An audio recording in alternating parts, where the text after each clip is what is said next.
And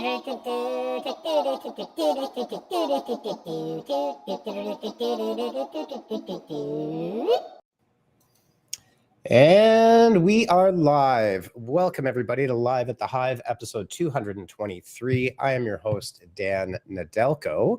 And today I've got a very special guest on, Austin Armstrong. He runs Socialty Pro, a US-based digital marketing agency with a great, unique specialty in the absolutely on-fire app, TikTok. Welcome, Austin, and thanks so much for being here today. Dan, thank you so much for having me. What a cute little intro you have there too. we mask our lack of production quality with cuteness. That's kind of that's the strategy. I like it. Awesome. Yeah. So today, what we're going to be talking about, everyone, as we wait for the teeming millions to enter, is TikTok is, I think, and I think Austin, you would agree, very much misunderstood by quite a few businesses. Yeah. This notion that it's an app for teenage girls to do dances, which it is. I mean, that's a fair, I think it's a fair thing to say. But there's a huge number of niches within TikTok, and businesses. I've got some stats.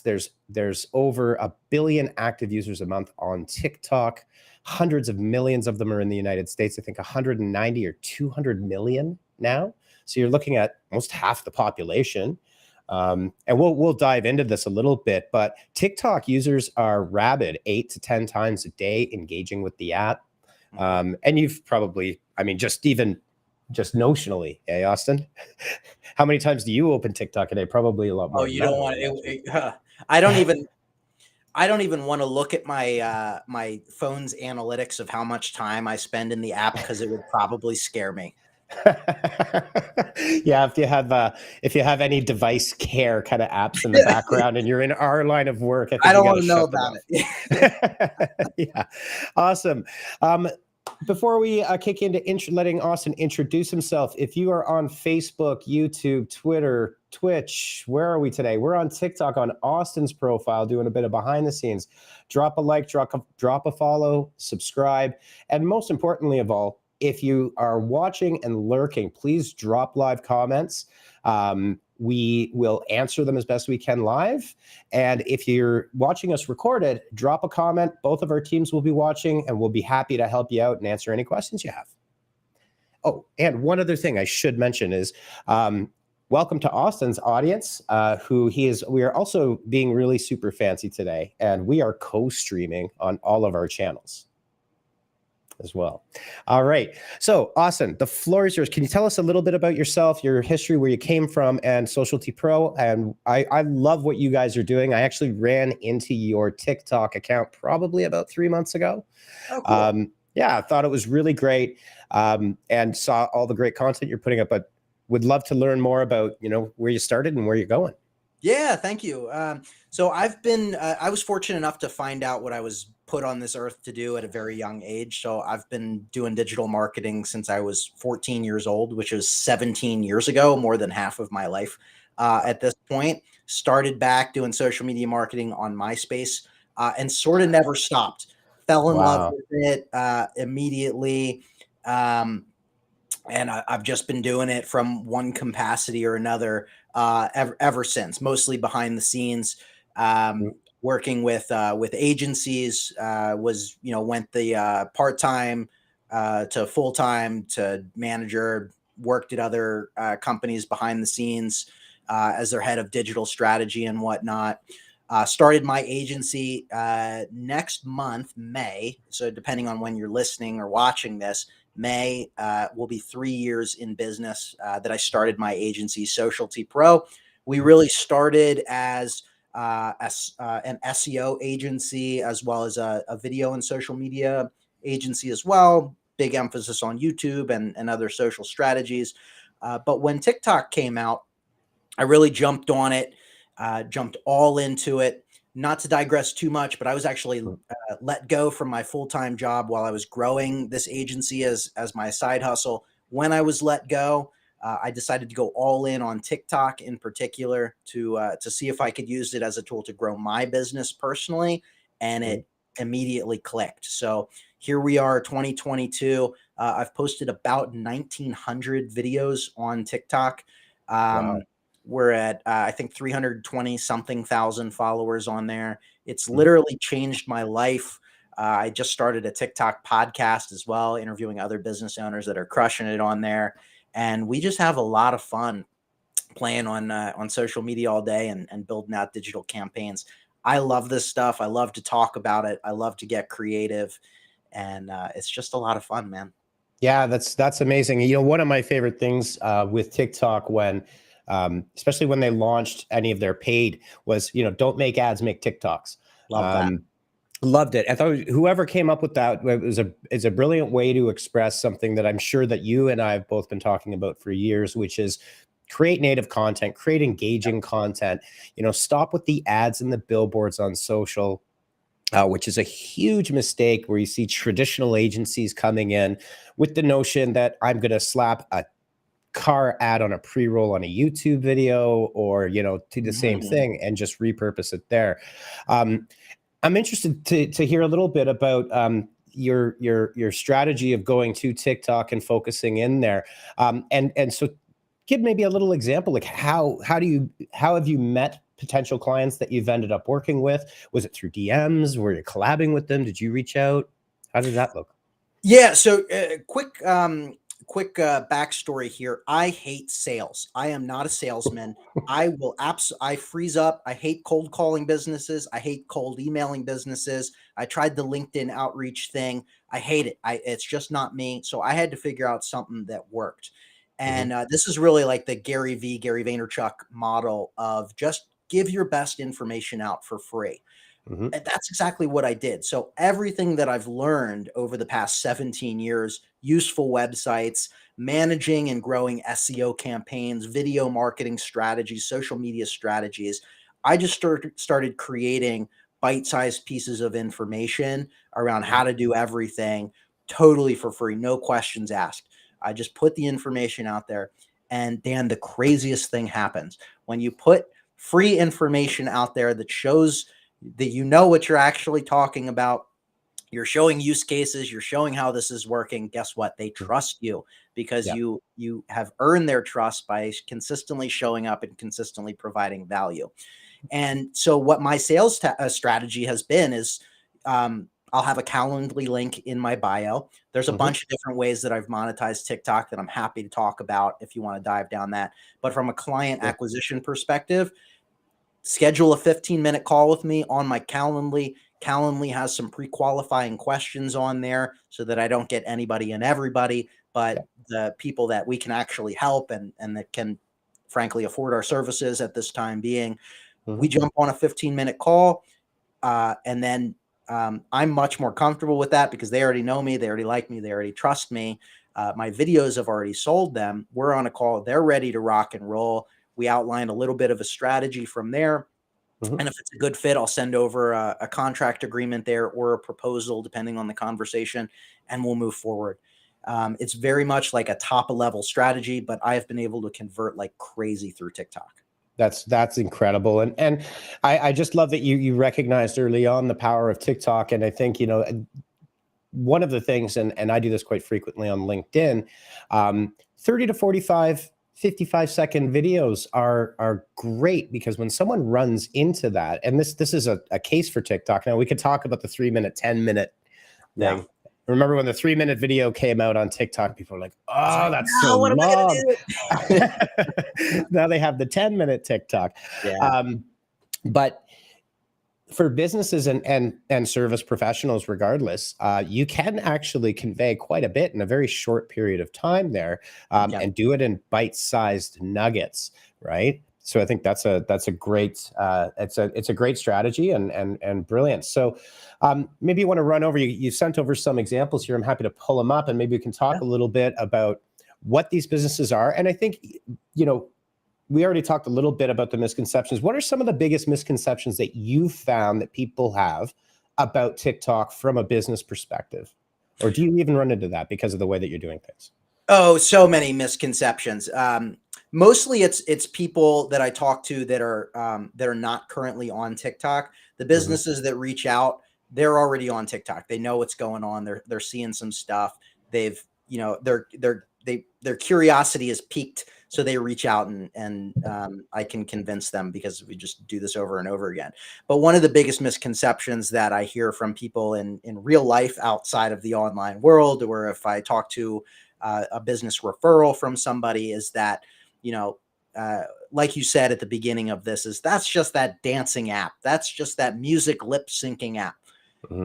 Pay attention to the stats that you said at the beginning of this. There's almost 200 million active US people on the platform today. From a statistical perspective, that's everybody. That's everybody. Everybody everybody's talking about this platform. We see the ads on ESPN. It's mm-hmm. changed our freaking world. You tune in on ESPN, and there's a vertical video on there. It's changed our entire world.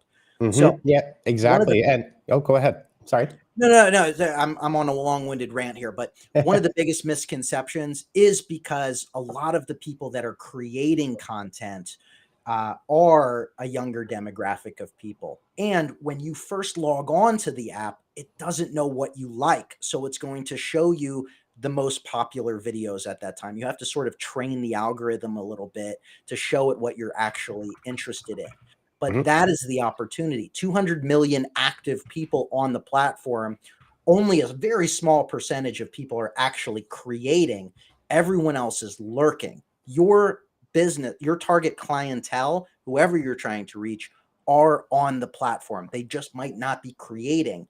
So mm-hmm. whatever your industry is, if you start creating, if you put yourself out there, you're going to win. Mm-hmm. Absolutely. And our friends at Rico Realty, a local brokerage, they said, "What's your TikTok handle?" And there it is, my friends. We've put it right there for you. Yes, thank you. It'll be clickable in the bio, in the chat, in the live chat. No worries. Yes, and this is something interesting that I love talking about, because I think this dispels a lot of not rumors, but misconceptions that people have about all social. And really, the granddaddy of them all is Reddit. If there's anything in the universe that you are interested in, I don't care if you're a worm farmer, if you like to, the oddest thing in the world, it could be anything. But there are verticals and niches and subreddits on Reddit, and TikTok is very much this way. You've got clean talk, and you've got, keep going down the line. There's finance talk. I've actually seen some of the best TikToks, and really, really professional, really well done, are iPad, writing out a bunch of things you can do with a TFSA in Canada or a 401k in the US. And it's just try this and do this. And I mean, I've got hundreds of them that pop up in my feed as well. And so I think if you're a business and you're looking at this saying, yeah, it's not for me, I think you need to spend a little time. The other thing that you said that I really 100% agree with is, 99% of people on TikTok lurk. They've never shot a video. Mm-hmm. They will probably never comment. They may or may not. But they're there, and they're just quietly sitting in the background. And that's the vast, vast majority of users on the platform. So as we move along here, Austin, I've got Jim Brillin here. I think he's one of your clients, mm-hmm. and I'll just pull that up, and maybe you can just talk a little bit about, Yeah, Jim Brillin. So this is an Orange County, California therapist, location specific. I love this case study because there's a lot of people as well that think TikTok's just a shotgun approach. It can't affect a local business. Not true. Mm-hmm. Absolutely not true. The algorithm on TikTok is phenomenal. So this is a Orange County, California therapist. He's licensed in the entire state of California, but he sees people locally for his practice as well. So our content strategy with him, as a therapist, there's a lot of different things that he can talk about. He can talk about addictions and substance abuse. He can talk about relationship problems, marriage counseling, dating counseling. Mm-hmm. He can talk about depression and anxiety. He can talk about all of the different treatment modalities that he offers, EMDR therapy, talk therapy, cognitive behavioral therapy, etc. He's also a narcissism expert. So what we found— I thought you were going to say he's a narcissist, and I'm like, he's also a narcissist, which is why no, absolutely not. But maybe all of us that grow a large social media following have just a tiny little bit of narcissism. That's probably a good thing. Yeah. But what we did is we categorized all of these things that he talks about. I call this quantifying your expertise. So we create these categories or buckets of content that we can talk about: addictions, relationship problems, types of therapy, narcissism. And what we did is we do a systematic approach of we create content of all of the things that he can talk about, that his business offers, that would be beneficial for people online to notice trends. And what we noticed very quickly on is every time that he put out a video about narcissism, it skyrocketed. It went through the roof. It was ultra relatable. He talks about it tremendously well. So now we do like 80% of the content is around narcissism. And then we sneak in other pieces of information as well. But this is what primarily fuels his growth. And it increases his bottom line numbers as well. So like on some of the other topics, they might not do as well. Like he might get 3,000 views, 5,000 views, 10,000 views, whatever, on a relationship oriented video. And good. You kept going because I just blipped out very quickly there. Oh, sorry about that. No, you're good. Yeah. Keep going. His narcissism videos will consistently do tens of thousands, hundreds of thousands, and several times multi-million views talking about that. So that increases his bottom line. It increases his following. And it's just been phenomenal. And as a quick side strategy here, we download these videos and post it across all of his other social media as well. He's about 60,000 Instagram followers right now. No extra work. All we do is download the TikTok videos and post them as Instagram reels. Yeah. And are you guys doing YouTube shorts as well? Everything. Yeah.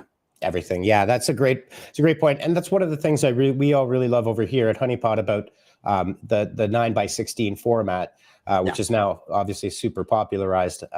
You can definitely magnify that. The other thing with a fellow like this, even though, yes, he's local for his direct clientele, but if he wants to start, get into a point of writing a book or potentially doing a podcast, right? Like you're opening up new avenues and new possibilities as well.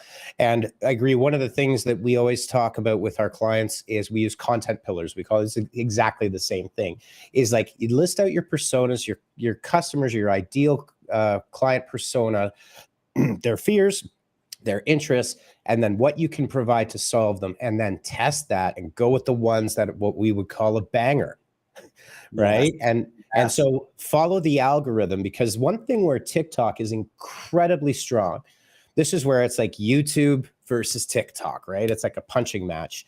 YouTube is absolutely incredible for discoverability. And obviously because of the Google side, the search algorithm is absolutely incredible. TikTok is actually pretty terrible for search right now, but for discoverability or algorithmically, it's off the charts, right? I think the other thing to add to what you're saying, and I love everything you're saying, is you don't need 100,000 followers to get 1 million views on a video. No, absolutely not. And you also don't need that many followers to actually gain clients in business as well. Yeah. And that's something, actually, we were talking about this yesterday when we were talking about our humble little podcast. I mean, I'm approaching Joe Rogan's status here. We got 11 live concurrent viewers right now. Woo! I'm sure Joe's really worried. But one of the things I think for every business to understand is like really understand your niche, right? Like, yes, you want a big audience, but you want the right audience, and not an audience for the sake of having a big vanity number sitting there. If you've got a very engaged small audience, but they're engaged, your business can benefit directly from that. And for most companies and most businesses, how much business does it make to make that effort have a positive ROI? Mm-hmm. Cool. Awesome. All right. Hedge Interventions. Yeah, this is a drug and alcohol interventionist. So he talks about he's in recovery, I believe 15 years now, 14 or 15 years. And he answers frequently asked questions about what specific drugs are like, how to know the signs that your teenager, that your son, that your daughter, that your parent is struggling with substance abuse, how to talk to them, how to actually get them the help that they need. They'll contact him and he'll do interventions and get them placed in treatment centers. He also interviews people on the street and whatnot. You'll see a couple of the videos here asking them about their addictions and their recovery, sharing stories. This has been a phenomenal. I've worked with him for a long time even before TikTok. He's a great guy. He's just trying to help people out there in the world and stop people from dying.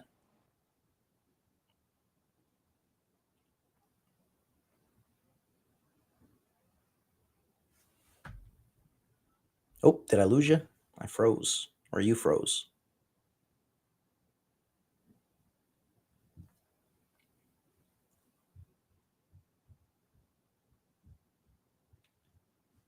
I hope it's not my internet. I think we're still live. Coming back. Here we go. Okay. I was talking to myself there for a second. Sorry about that. No I problem. am not sure if it's because I have like 6 tabs open with TikToks. It Could just be. lips out very, very quickly, but Chrome is a RAM killer. it can be on the desktop for sure. So this is a fun one, Doctor. Yeah. So Pej, anyway, yeah, he's just trying to save lives, and he's doing a great job sharing his experience, strength, and hope, as they say in the recovery community. That's awesome. One thing I'm noticing here, and I think this is also something I was going to say, you've got a great camera set up over there, so you've probably got a 4K camera or an HD camera running there. You just need one of these amazing devices in your pocket to get started, right? All of these videos are shot on a phone Mm-hmm. for every client. And do you typically coach them on format and give them that, and then they just shoot the videos and send it back to you, and then you guys are putting the TikToks together, or like how does that process work for you typically? So Jim Brion and Pej are actually where our video production team is located. So we actually send a guy out to record them. Okay. And then we do have some remote clients as well. So Dr. Danielle and Poac are remote clients that you're going to have pulled up. And then Dr. B, I don't know if you have his channel pulled up as well. He's maybe not. That's okay. He's in person as well. So we have a video production team with him. But yeah, everybody that we work with, I do coaching so that they can take their experience and distill it into bite-sized pieces of information, because you can get a lot of information in a 30-second video or less, but it does take a little bit of structure in order to do so. And some people that are long-winded talkers, especially doctors, it's hard to condense complex pieces of information into bite-sized pieces of information. So that's something I personally do one-on-one coaching with. And then we develop the entire strategy, how to open the video, how to structure that opening hook, what that first line is like so that you're stopping the scroll, what value that you can immediately drop for them, and then a closing call to action. That's typically the 3-arc structure of the videos that we have. This is a completely remote one. For instance, this is an autism nonprofit center out of New Jersey, and he is a wonderful storyteller. His son has autism that you can see in a lot of the videos, and they love him. Videos just over and over again. You can see the one in the green there. It was a recent one, 3.4 million views. Talking about the Wizard of Oz. Just this account has been absolutely phenomenal. They do tons of walks, autism walks all over the state of New Jersey, and they have been absolutely wonderful to work with. So our pillars of content for them are autism education for parents, autism safety, first responder training, because he's actually a trained first responder and goes into police, EMS, firefighters, and trains them on how to handle situations with people who have autism. and then fun stories about his son, and then just life with his son as well, dispelling myths of what it's like to be a family member that has autism, and it's been phenomenal. And we have little mantras with them as well. This is a great strategy as well. So this on all of his the videos that the son is involved in, anytime he asks his son, whose name is Chris, isn't that right, Chris? He'll go, yes, yes, yes, and we'll put that up on screen. And people love that. Yeah. And then at the end of every video, Gary, who is the father, will say, goodbye, everyone. And Chris will say, so long, everyone, every single time. And it's something that everybody loves and gets behind. And so much so that if they forget to say it in a video, people will rush to the comments and say, I missed the so long, everyone.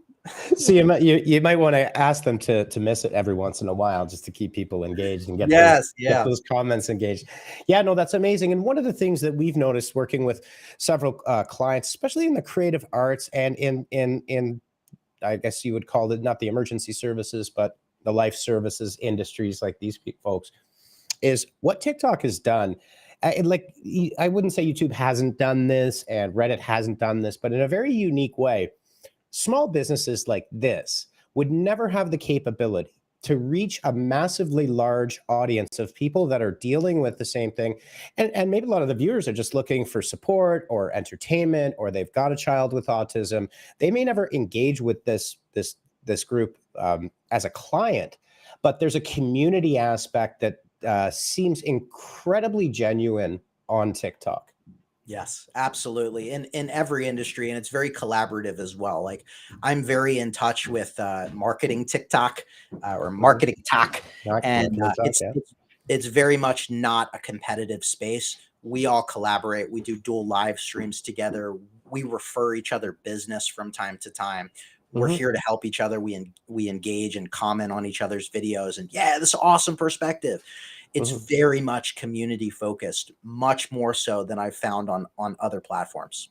Yeah, and it's odd. You hear about parasocial relationships on YouTube, and I feel like YouTube is very parasocial, as is Twitch, where it's, you become a member of the Hive collective that is in this giant thing called chat at certain points, as opposed to TikTok does seem to feel to continue to maintain that real one-to-one. And again, I agree completely. Like, we both have agencies. It is a big world out there. It is digital is everything now. And I think especially over the last few years, I've always found it ironic, and this is a bit of a rabbit hole, but I come from actually a software development background and went to the dark side of marketing. Yeah. Back in the 2000s, when we had a sales team that I didn't think we built something really cool and they didn't know how to explain it. And I was like, okay, so now I'm going to get into the sales side. It's ironic to me that people view software developers as these incredibly introverted people, but there are places like GitHub and like collaboration is everything. And they do meetups. And for a very long time in the digital marketing world, that really didn't quite exist. Or it was very, very weird, and it was very localized. And yeah, marketing talk, I'm a part of that. Like I said, that's where I ran into you, and you got into my feed. And then I reached out, or I don't know how we connected. I can't remember exactly because it was a little while ago, but here we are. And yeah, I think for businesses, this is something we also strongly recommend to businesses, is collab with other businesses that are complementary to you. Right. Yes. And you can go out and you can try to find accounts that are near your same size. So you're not going to go to someone with 3 million followers and say, hey, let's do a series of stitches, for example, or duets.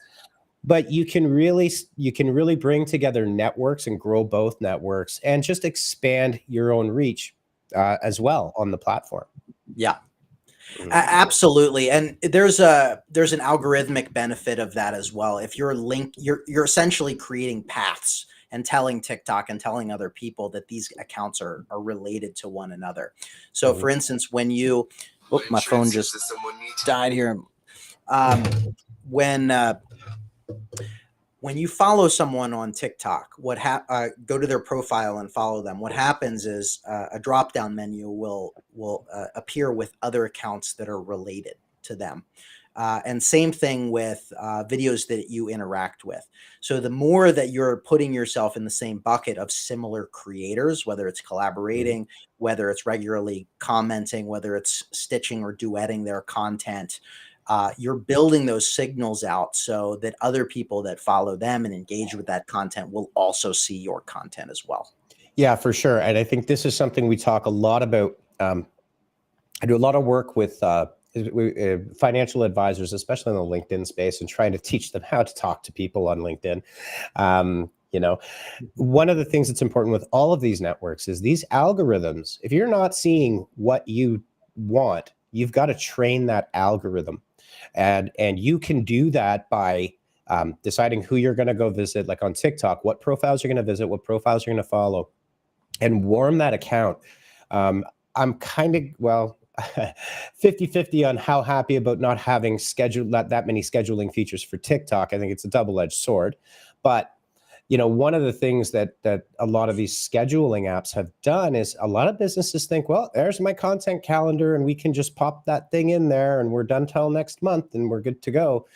You've got to use the app and use that comment and reply to other people on their comment threads as well in their videos. It's important. What our team does is we have a series of booked amounts of time, several times per week, where we will go and do just exactly that. The other thing, and again, this is kind of how we got connected, is there are PR and partnership opportunities that you don't even know may exist. You could develop some really great business relationships out of this. Absolutely. Yes, absolutely. Sir. Okay, so you've talked a bit, and it's really great advice in terms of how to structure that content and how to really think about it. You know, one of the things I think, especially for businesses, like create those themes, stick to those themes, test those themes, change the themes if you find ones that are working, but don't try to boil the oceans and don't just make videos for the sake of making videos, right? Don't do a lip sync video because it's a trending meme if it doesn't fit with what it is you're trying to say. Yeah. Unless you have other advice from your experience. No, I totally agree with you. You know, having the the idea of niching down is become controversial a little bit. For me, it's okay to mix in some personality here and there, but you want to have a clear understanding of what your account is, especially from a business perspective. Okay. If you're just on there to build a personal brand, do whatever you want. But I'm a business owner, you're a business owner, we're business owners that are watching this, right? There's a core objective here. It's not to go viral. It's to grow your business. It's to generate leads and sales and income, right? So always keep that in mind. Now, if there's a trend that you can apply to the subject matter that you regularly talk about to your business, do it. If you want to, jump into it.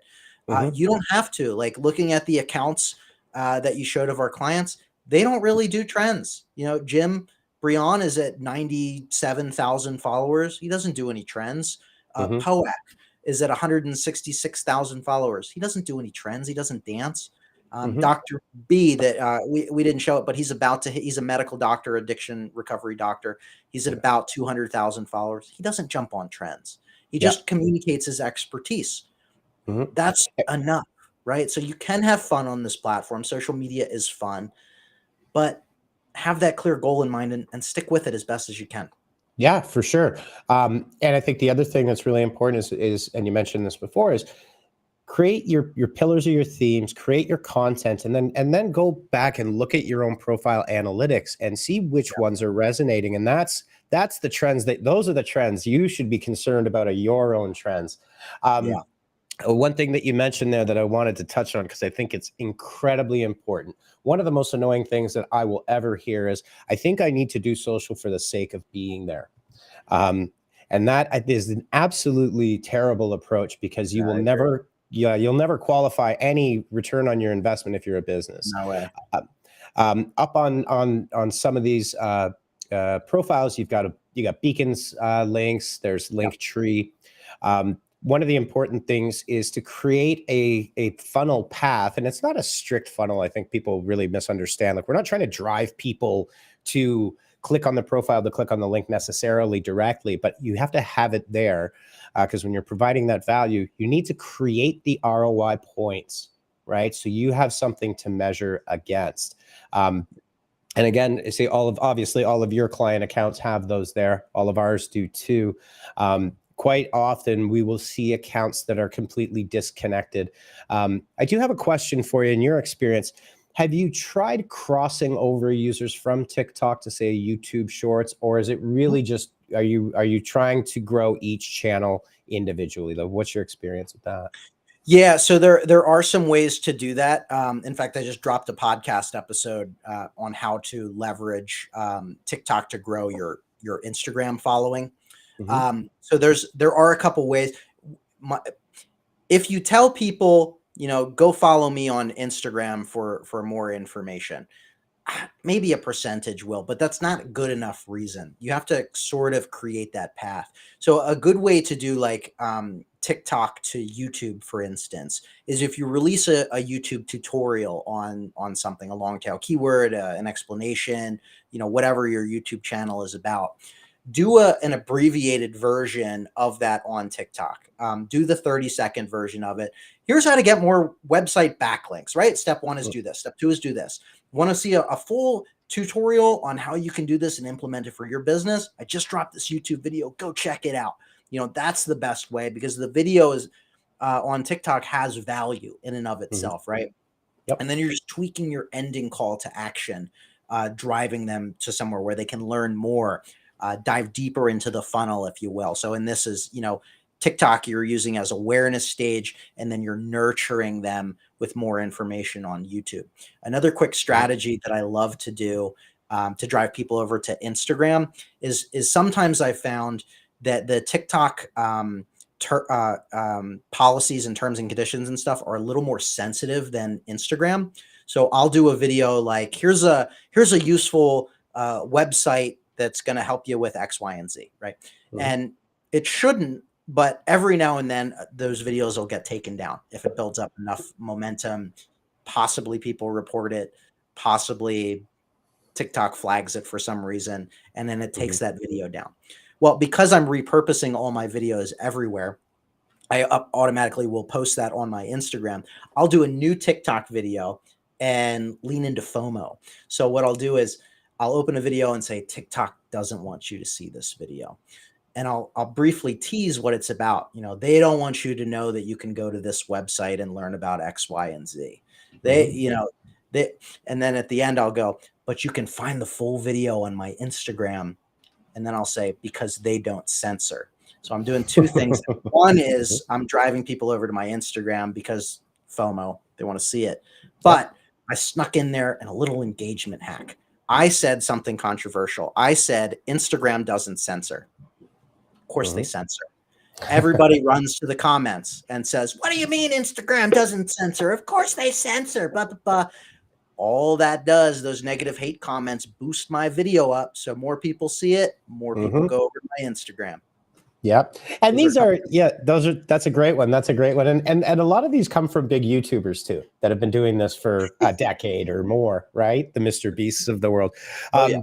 I think another interesting thing, just to kind of wrap it up, and we'll talk maybe predictions here, is maybe let's just quickly talk about one thing that I often see is people creating videos have to think about the pacing of the video and how the structure of a TikTok video is interesting. It's very much a compressed YouTube version, but oftentimes the hook will be 15 seconds in, or you've got some ridiculous stinger that comes up for some reason because we're watching a movie. What are some of your tips in terms of structuring TikTok videos to be effective and engaging on TikTok specifically? So you have to, short and concise is the name of the game, because the attention span on TikTok is terrible, like worse than a goldfish. So you have to stop that scroll immediately. You have to open your video up by asking a question, stating, putting out there a statement of what you're going to be talking about, a value prop of it, saying something controversial, something to stop the scroll. There's not enough time to introduce yourself. Nobody cares about your credentials. Sorry. Nobody cares about your experience. It's not a YouTube intro. You don't have time to do a 15 second, a 30-second intro on your TikTok video. You got to jump right into the value prop. So immediately propose a value prop and then jump into the content. You can work on little pattern interrupts throughout. Maybe it's something going on in the background. Maybe, something that I do is I'll start on the selfie and then my next shot will be a recording of my computer screen or something like that. So it's a pattern interrupt. It's a new thing that they're seeing on screen. It's not a stagnant, floating, talking head the whole time. It's different things. It's, here's a clip, here's another clip, here's an animation. Maybe there's a GIF that comes on screen or something like that.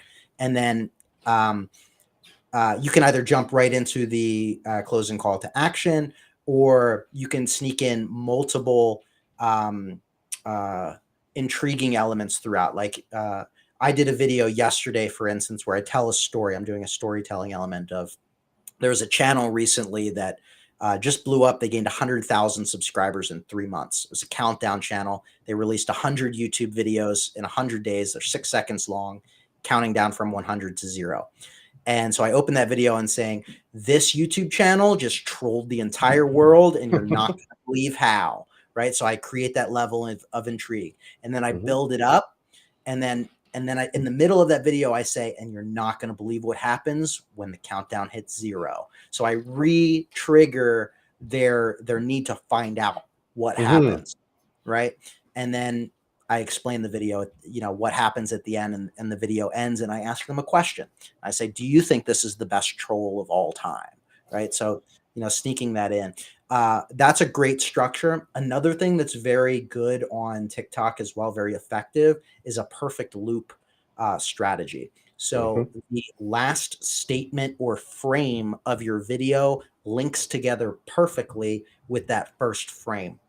And why this is so important is, the most important aspect on TikTok right now for a video to grow is that view completion rate. So if you can get somebody to watch your video twice or multiple times, your video is going to blow up like crazy. So if you can strategically do that in a way that they don't realize that the video has already started over, you are magically increasing your video completion rate and view duration on that video. Yeah. And so a good strategy for that is actually ending your video with, and that's how, and starting your video with something like, this couple sold their home for $200,000 over asking. You got to do the perfect, because people will sit there through and then realize halfway through that, hey, I've already seen this. Yes. Yeah. People are sneaky with it.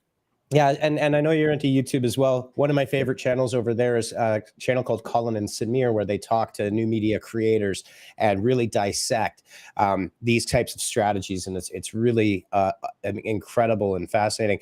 Just one thing before we round out, some of your predictions for TikTok in the coming months, year. Where do you think they're going? What look into your crystal ball?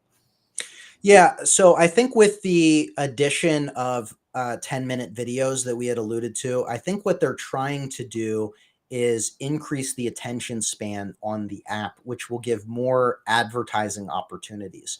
So I think, right now, there's only a couple ways of monetization for creators in TikTok, and it's a problem for TikTok creators. The creator fund sucks. Millions of views will get you a whopping tens of dollars. And it's only available in the US. Yeah. And it's only available. Yeah. So it's not even a worthwhile goal to make money. And then you have like the creator fund, and then, the creator marketplace when you hit 100,000, where brand deals can happen. And then you have gifts when you go live, and some people can receive tips on their account as well. But that's really it. There's not a lot of ways to monetize. So what I think is going to happen is, with these 10-minute videos, the TikTok ads platform is going to roll out mid-roll ads in the middle of videos. So I think that they're going to work on that, and it's increasing the attention span, which increases the likeliness of ads converting. So that's one thing. I think they're going to also roll out direct shoppable features. much like Instagram, you can shop in app. I think they're going to be rolling that out too. And possibly I would love for them to do an in-app affiliate for shoppable features as well. So this is something that's already available in the Chinese version, Douya or Douyin, whatever it's called, directly shoppable. So linking your video to a product that they can purchase within app. I would love to be able to link to a product on my videos. You know, hey, here's my ring light. Check it out here. You can buy it in, right? And I get an affiliate commission on that through that. So that's I think they're gonna work on different ways that creators can be monetized, because if you're not a business, you're just a creator, there's not a lot of money to be made.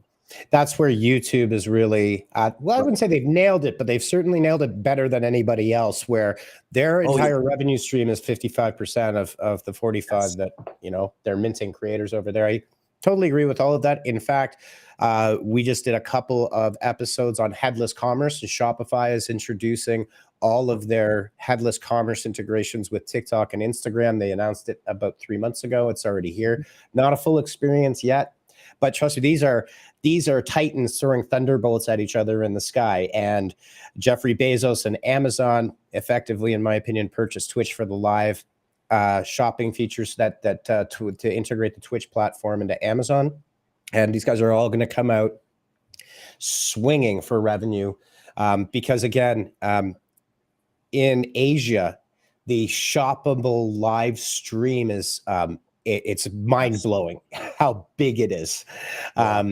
And again, you know, I guess there's a certain amount that would turn infomercially, but to have that experience where whatever it is that you're using, whether it's, you know, this water bottle right here, I got this water bottle, and you can buy it, you know, talk about like Amazon one-click would look clunky compared to being able to just hit that right in TikTok and boom, it's on its way, right? So totally. All right. Well, we went a little over, but that's okay. We do that all the time. Austin, I want to thank you so very much for joining us. You've dropped tons of knowledge on the audience, and I know that it was that the chat was going really nicely there. So thanks for your time, and I look forward to having you back on again, where we can dive into more strategies. Yeah, thank you so much, Dan. It was an honor. Anytime. All right, everybody, that's it for episode 223 of Live at the Hive, Digital Marketing from the Trenches. We will see you next week. Same beat time, same beat